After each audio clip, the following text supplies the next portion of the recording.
In this particular class, we'll discuss about a new section of your pharmacology, a new chapter of your pharmacology, a new disease of your pharmacology, and that is your epilepsy. Epilepsy. In this, we'll discuss about what exactly is the definition of epilepsy, what are the signs and symptoms. Then we'll discuss about anti-epileptic drug,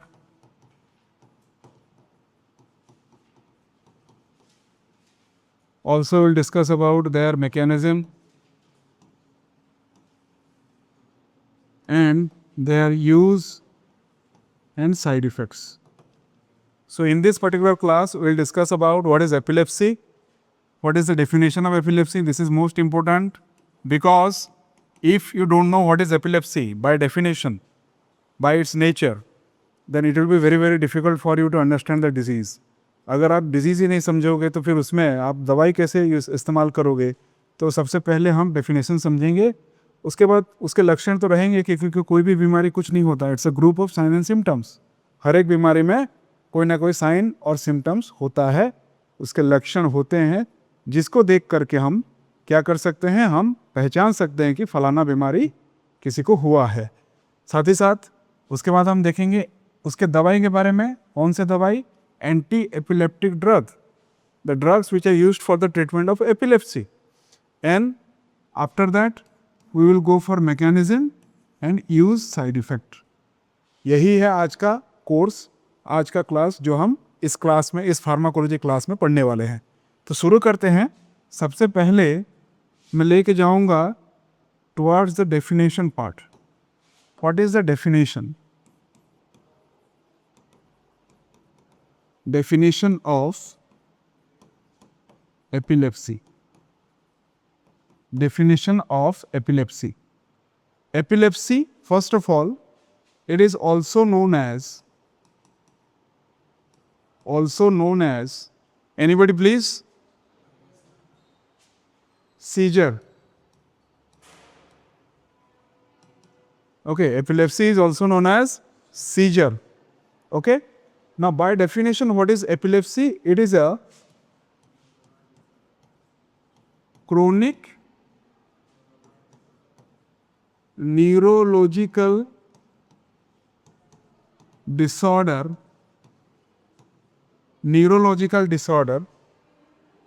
in which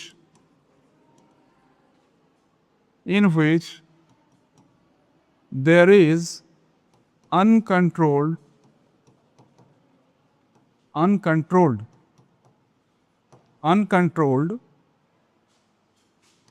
neurotransmitter release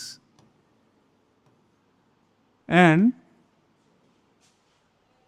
nerve impulse generation.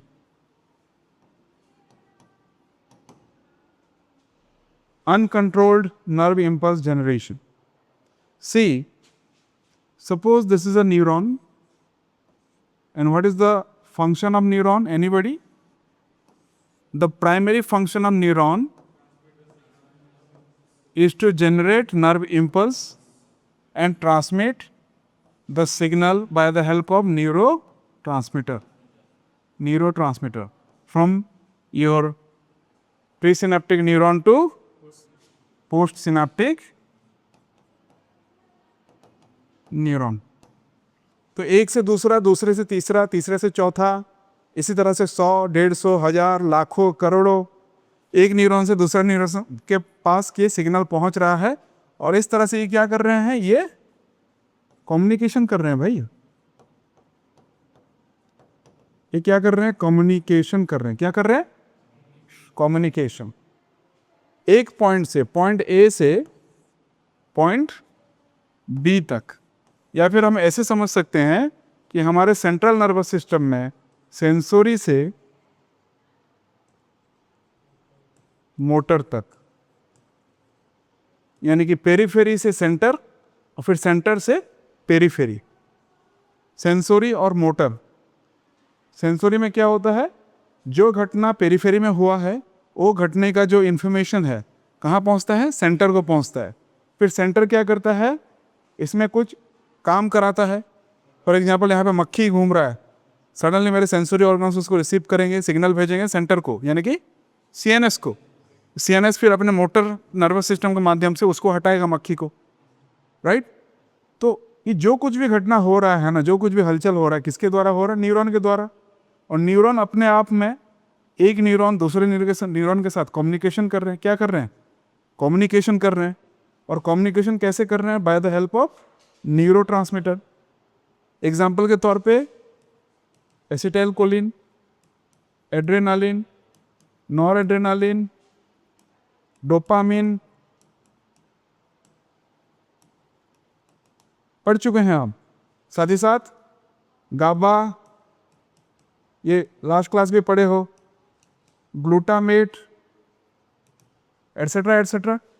सो ये सब जो neurotransmitter हैं आपके शरीर में और खास करके आपके नर्वस सिस्टम में, ये बहुत ही एक्टिव हैं और सब अपने अपने काम कर रहे हैं।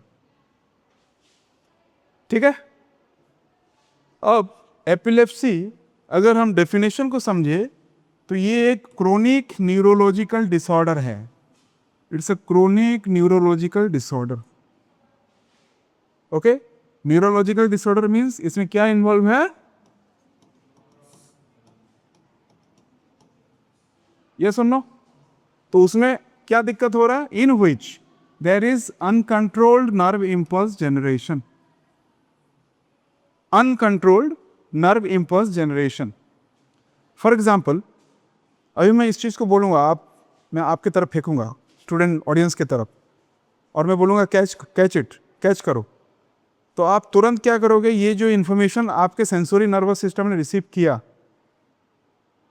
आप फिर तुरंत क्या करोगे, उसको मोटर में कन्वर्ट करोगे। मतलब आपका हाथ तुरंत सामने आ जाएगा और इसको पकड़ लेगा। सेंसोरी मतलब मैंने जब बोला, आपकी तरफ फेंका और बोला कैच इट, तो ये सेंसेशन, ये सेंसोरी इंफॉर्मेशन आपके सीएनएस में चला गया और सीएनएस ने तुरंत अपना मोटर रेस्पॉन्स शुरू कर लिया। और मोटर रेस्पॉन्स क्या किया, इसको, ये उड़ता हुआ आपके सामने आ रहा है, इसको पकड़ लिया। ये मोटर रेस्पॉन्स है। ये सामने आ रहा है, मैं उसको देख रहा हूँ, समझ रहा हूँ, ये क्या है, सेंसोरी। इसको फिर पकड़ रहा हूँ, ये है मोटर। यही तो हो रहा है ना। और ये जो मोटर हो रहा है मतलब क्या, ये सामने से आ रहा है, मैं इसको पकड़ रहा हूँ, इसका मतलब मोटर क्या है, कौन सा ऑर्गन मेरा काम किया, स्केलेटल मसल। इसको सिग्नल किसने भेजा, सीएनएस ने, हाँ कि ना। सोमैटिक नर्वस सिस्टम एक्टिवेट हो गया। लेकिन जब चाहिए हुआ, जब मैंने इसको फेंका, तभी तो आप इसको पकड़ रहे हो ना, ऐसे हाथ ऊपर करके इसको पकड़ रहे हो। लेकिन अगर बिना कोई मार्कर के, बिना कोई पेन के आप ऐसे हाथ ऑटोमेटिकली कर रहे हो क्या, क्यों नहीं कर रहे हो, क्योंकि आप नहीं चाह रहे हो, आप नहीं चाह रहे हो। मैं आपको फेंक रहा हूं, आप चाहते हो इसको कैच करना, तब तो आपका मोटर काम कर रहा है ना, इट इज वॉलंटरी। लेकिन अगर एक ऐसा कंडीशन हो कि ये अपने आप हाथ ऐसे हो जाए, बोलिए क्यों हो रहा है वो, क्योंकि नर्व इंपल्स किस तरीके से, अनकंट्रोल्ड तरीके से जनरेट हो रहा है। अभी आप चाहते हो बैठना, आप बैठे हो। अभी आप चाहते हो कैच करना, आप कर रहे हो। लेकिन बिना चाहे अगर ऑटोमेटिक हो रहा हो, तो अनकंट्रोल तरीके से हो रहा हो, तो इसको बोलेंगे हम। इसीलिए एपिलेप्सी में सबसे बड़ा सिम्टम जो दिखाई देता है वो है uncontrolled body movement. Sign and symptoms, signs and symptoms, सबसे बड़ा जो दिखाई देता है दैट इज अनकंट्रोल्ड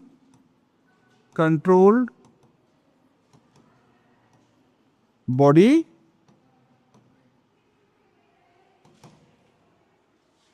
और इस तरह से बोल सकते हैं कन्वल्सन और जेप। ये सबसे इंपॉर्टेंट है। क्यों, क्यों ऐसा हो रहा है, because of uncontrolled neuro impulse generation, uncontrolled nerve impulse generation. हाँ कि ना? अच्छा, इसके अलावा और क्या क्या सिम्टम्स दिखाई देने चाहिए? और क्या क्या सिम्टम्स दिखाई देने चाहिए? लॉस और no loss of consciousness, loss और नो लॉस ऑफ कॉन्शियसनेस मैंने और करके दिया है क्योंकि बहुत प्रकार के एपिलेप्सी हैं, खास करके दो प्रकार के, generalised and partial.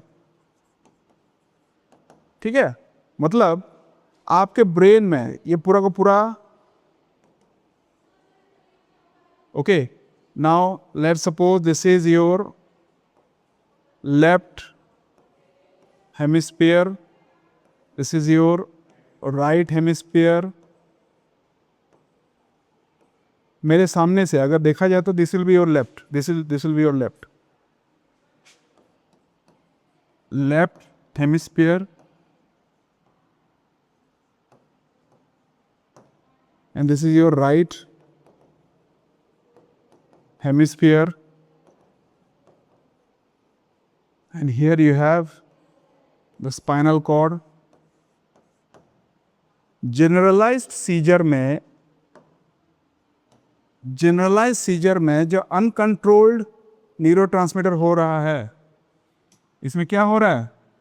Uncontrolled nerve impulse generation.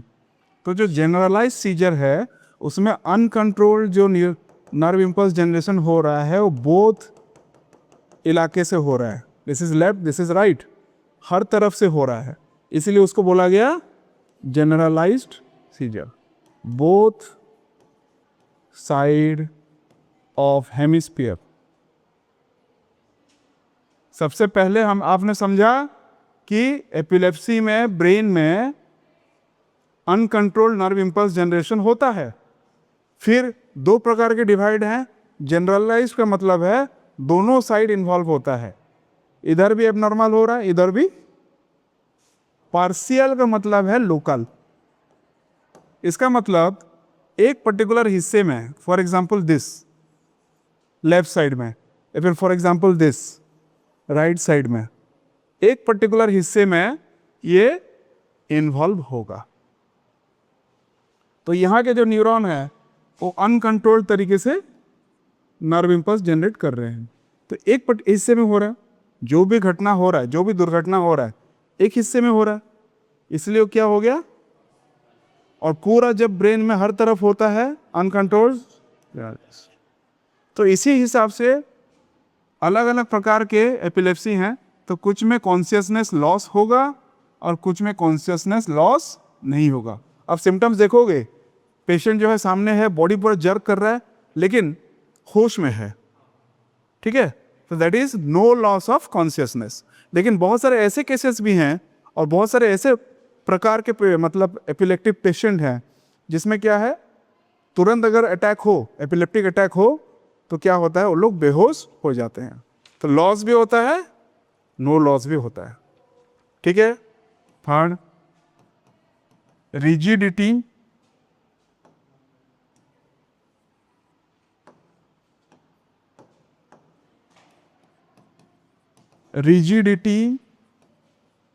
of the muscle, particularly jaw, ये मसल पूरा रिजिड हो जाएगा, बॉडी मसल भी रिजिड होगा, पूरा सख्त हो जाएगा, ठीक है, फ्लेक्सिबल रहता है ना, सख्त हो जाएगा, ठीक है। Excessive salivation, excessive salivation, is it clear? excessive salivation। उसके बाद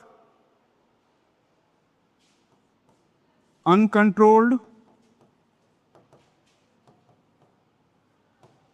eye movement, uncontrolled eye movement,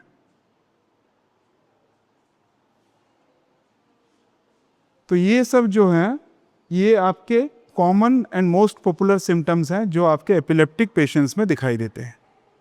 is that clear? जो आपके एपिलेप्टिक पेशेंट में दिखाई देते हैं. अप टू नाउ हमने पढ़ा डेफिनेशन और हमने ये भी पढ़ा साइंस एंड सिम्टम्स. अब हम पहुंचेंगे एंटी एपिलेप्टिक ड्रग में. क्या है एंटी एपिलेप्टिक ड्रग? हेडिंग डाल दीजिए, anti epileptic drugs. Anti-epileptic drugs. What are anti-epileptic drugs? What are anti-epileptic drugs? So the drugs or agents which are used for the treatment of epilepsy. Okay? So by definition, sit down. By definition, the drugs which are used to treat epilepsy or seizure. Simple. The drugs which are used to treat this disease, that is epilepsy or seizure, are called anti-epileptic drugs. Anti-epileptic drugs. Am I clear? Very simple definition. जो दवाई आपके epilepsy patient में epilepsy को ठीक करने के लिए, उसको कंट्रोल करने के लिए, उसको मैनेज करने के लिए इस्तेमाल होता है, उसको बोलते हैं anti epileptic drugs. Now moving on to the classification of anti epileptic drugs. Classification of anti epileptic drugs.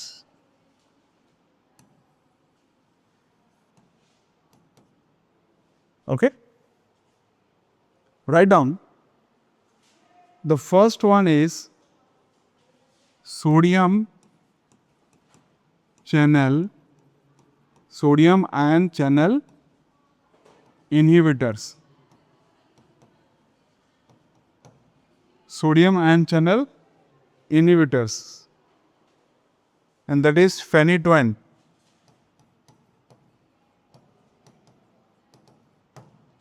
That is phenytoin. The sodium ion channel inhibitors, phenytoin and carbamazepine.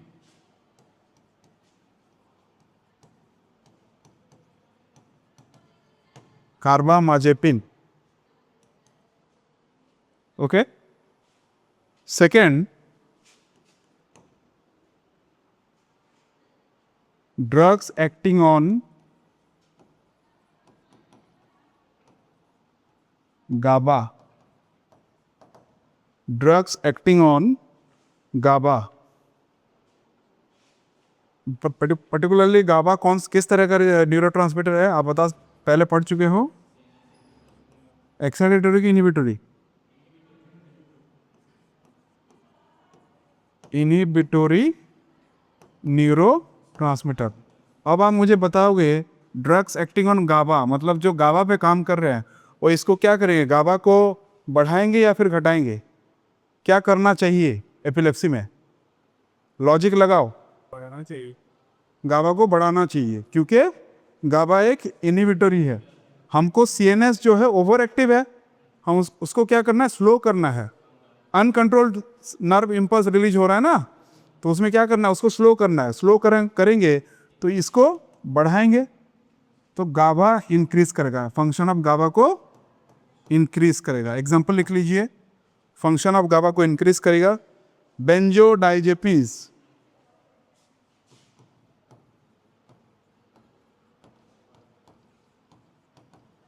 benzodiazepines. Okay? The third one, drugs that block calcium channel. Drugs that block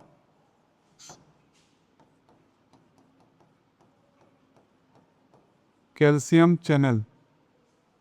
Drugs that block calcium channel, ethosuximide, ethosuximide example is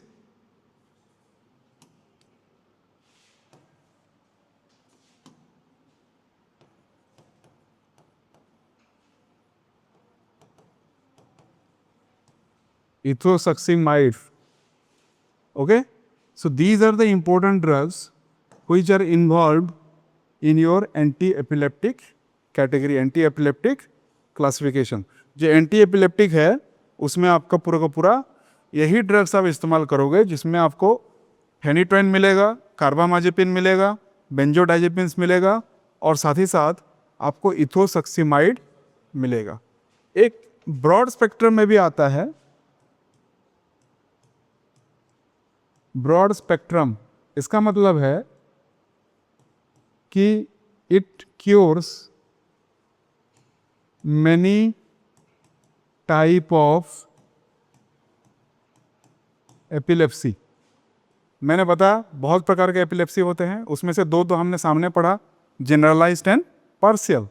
तो एक ही दवाई जो बहुत सारे epilepsy प्रकार को उसको ठीक कर सकता है वो है आपका वैल्प्रोइक एसिड. इंपॉर्टेंट है एग्जाम पॉइंट ऑफ व्यू से. Valproic acid, valproic acid. Okay, the drugs, sodium channel inhibitors, phenytoin, carbamazepine, drugs acting on GABA. GABA मतलब वो GABA स्टिमुलेटर है. क्या है? GABA को स्टिमुलेट कर रहा है, इंक्रीज कर रहा है उसको. That is benzodiazepines. And then drugs that block calcium channel, and that is ethosuximide. And broad spectrum मतलब विभिन्न प्रकार के, अलग अलग प्रकार के, सिर्फ एक में नहीं, एक से ज़्यादा प्रकार के एपिलेप्सी में काम आएगा, and that is valproic acid. इतना याद रहेगा. आगे बढ़े फिर. Now moving on to the mechanism.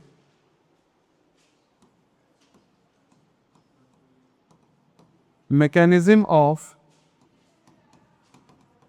Epilepsy, particularly anti-epileptic drug, epilepsy drug और anti-epileptic drug. ये जो दवाई आपने अभी अभी पढ़ा, phenytoin, carbamazepine, benzodiazepine, sodium valproate और वैल्प्रोइक एसिड, इथोसक्सीमाइड, इसका किस तरह का काम होता है? बाय नेम आप समझ सकते हो. कोई भी नर्व को नर्व इम्पल्स जनरेट करने के लिए क्या चाहिए होता है? लास्ट क्लास यही चीज़ हमने बात किया था और दो चार आप लोग डांट भी खाए थे. स्टिमुली चाहिए. पहले क्या होना चाहिए? वो क्या होता है फिर स्टिमुली के बाद?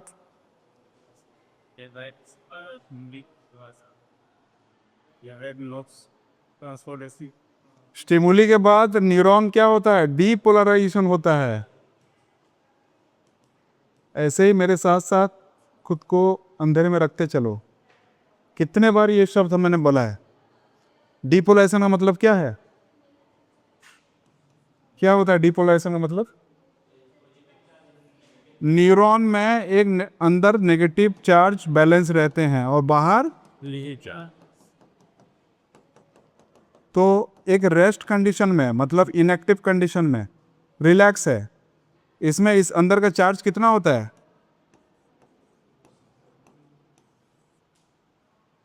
-70 मिलीवोल्ट. क्योंकि अंदर नेगेटिव ज़्यादा है इसलिए -70 मिलीवोल्ट.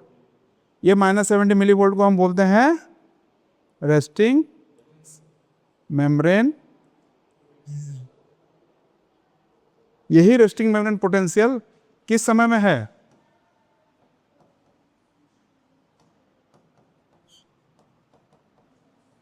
एक रिलैक्स न्यूरॉन, अभी कोई इंपल्स जनरेट नहीं हुआ है. तो स्टिमुली पहुंच गया तो अभी क्या होगा यहाँ पे? स्टिमुली, मान लीजिए एक स्टिमुली है, स्टिमुली, तो यहाँ पे क्या हरकत होंगे? पॉजिटिव चार्ज जो है अंदर तो ये नेगेटिव जो था क्या होगा फिर अभी, तो -70 से -60 -50, इसी नेगेटिविटी जब घट रहा है, आप देख सकते हो यहाँ पे ज़्यादा नेगेटिव था और यहाँ पे decrease in negativity is called, तो डीपोलराइजेशन होगा, उसके बाद क्या होगा, नर्व आगे ना। लेकिन आप अगर सोडियम चैनल इनहिबिटर डाल दोगे, अब क्या डालोगे, अब सोडियम चैनल इनहिबिटर डालोगे तो ये सोडियम चैनल जहाँ से आयन एंट्री हो रहा है, अंदर जा रहा है सोडियम आयन, ये क्या करेगा, तो क्या अंदर जा पाएगा, अंदर नहीं जाएगा तो क्या डीपोलराइज हो पाएगा, तो क्या नर्व इंपल्स जनरेट होंगे, बस, तो आपका नर्व सिग्नल कंट्रोल हो गया। कंट्रोल, पहले क्या हो रहा था, पहले क्या हो रहा था, बीमारी तो कंट्रोल में था ना, अभी आपने दवाई दिया सोडियम चैनल ब्लॉकर, अनकंट्रोल हो गया, यानी कंट्रोल हो गया। साथ ही साथ ड्रग एक्टिंग ऑन गाबा, गाबा के काम को बढ़ाओगे, गाबा क्या है, इनहिबिटरी, वो अपने आप उसका काम बढ़ेगा, तो क्या होगा, नर्व इंपल्स, गाबा इनहिबिटरी है, मतलब ब्रेन का फंक्शन घटेगा कि बढ़ेगा, घटेगा, फिर से कंट्रोल हो गया। जो अनकंट्रोल्ड फंक्शन था अब क्या हो गया, कंट्रोल। उसके साथ साथ जब कैल्शियम,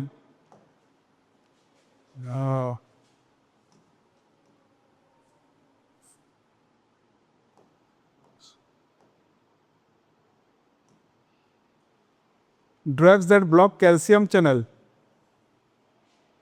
इथोसक्सीमाइड, ये कैल्शियम चैनल को ब्लॉक करेगा, तो क्या मसल कॉन्ट्रैक्शन होंगे, कैल्शियम और मसल कॉन्ट्रैक्शन का रोल क्या था पहले पढ़ चुके हैं, wherever there is any muscle contraction, उसमें किसका हाथ रहता है, तो आपने इसको भी ब्लॉक कर दिया, किसको, इथोसक्सीमाइड इस्तेमाल किया आपने, मूवमेंट ऑफ बॉडी भी कंट्रोल में, मूवमेंट ऑफ बॉडी भी कंट्रोल में आ जाएगा। तो इस तरह से आप क्या करोगे, सीएनएस की एक्टिविटी को कम करोगे और बॉडी मूवमेंट को भी कम करोगे, तब जाकर के आपको पूरा का पूरा ट्रीटमेंट मिलेगा, किसको, epileptic patient. Is it clear, समझ में आ रहा है कुछ। साथ ही साथ अभी हम देखेंगे side effects, side effects, write down, drowsiness,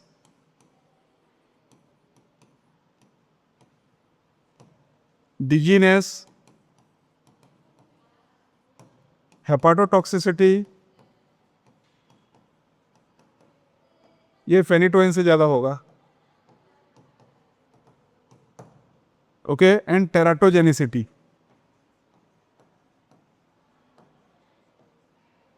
भाल्प्रोइक acid, सरा इधर टिपू सुधार नहीं पाएंगे और एक जो है